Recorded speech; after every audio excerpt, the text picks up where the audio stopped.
Shalom Église, je vous bénis au nom puissant de Jésus. Restez dans la révélation. Soyez fortifiés. Dieu vous aime. Il veut vous éclairer. Parce que beaucoup de questions se posent aujourd'hui par rapport au divorce. Le chrétien doit divorcer? Je dirais non. Parce que si on regarde depuis la création du monde, Dieu a mis Adam et Ève. Quoique Ève ait péché, Dieu n'a pas permis qu'Adam se sépare avec Ève. Quand tu es à l'église, tu dois savoir que tu es l'enfant d'un Dieu tout-puissant, tu es l'enfant d'un Dieu qui sauve, tu es l'enfant d'un Dieu qui délivre. Donc si ton mari ou ta femme te trompe, c'est qu'il y a un démon. Et s'il y a un démon, il faut chasser le démon au nom puissant de Jésus-Christ. Je vois souvent les femmes, oh mon mari m'a trompé, oh mon homme m'a trompé. Mais quand tu te rends compte que ton mari t'a trompé, ça veut dire que ton mari a le démon d'adultère.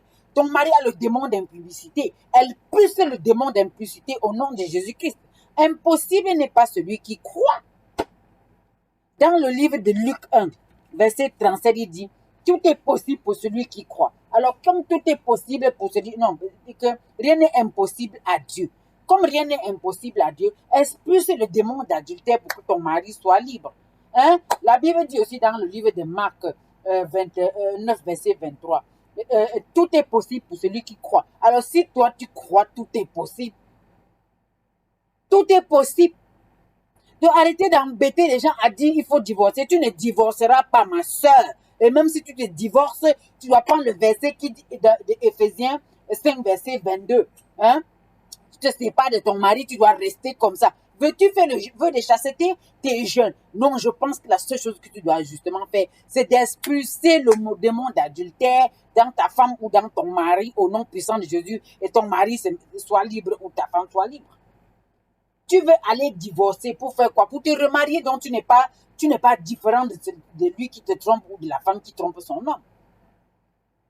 Restons dans la parole de Dieu et connectons à la parole de Dieu pour avoir la sagesse et l'intelligence pour diriger notre couple. Quoique Abraham a été trompé par sa femme, ça veut dire que c'est sa femme, c'est Sarah qui a poussé Abraham d'aller vers Agar. Hein? Abraham ne s'est pas séparé de Sarah. Abraham est justement resté attaché à Sarah. Sachez que quand nous sommes à l'église ou bien quand nous sommes les enfants de Dieu, nos hommes sont exposés. Et c'est à nous à chercher la délivrance de nos hommes en chassant tous les démons de séduction qui sont autour d'eux. Le chrétien n'a pas le droit de se divorcer. Donc aujourd'hui, on a le livre de Luc 1, 37, on a le livre de Marc 9, verset 23, et on a le livre d'Éphésiens 5, 22. Et je peux encore ajouter 1 Corinthiens 7, 14, qui donne accès à chrétiens de ne pas se divorcer. Parce que Dieu peut tout pour celui qui croit. Si tu crois, tu seras avec Dieu en tout et pour tout.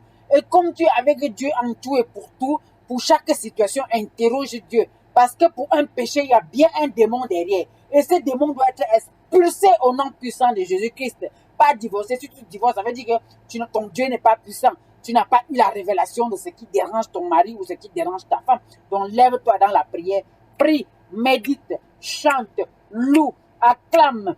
Dis aux gens que Jésus revient pour qu'il se révèle encore plus à toi. Et si tu manques de sagesse, demande la sagesse à Dieu pour régler ce problème une fois pour toutes. Ça veut dire, tu ne te divorces pas si tu es un chrétien. Et même si tu te divorces, tu vas faire le vœu de chasteté et rester sans homme. Parce que ton corps est le temple du Saint-Esprit et je ne verrai pas comment est-ce que tu peux te livrer ton corps encore à un autre homme alors que ton mari y vit.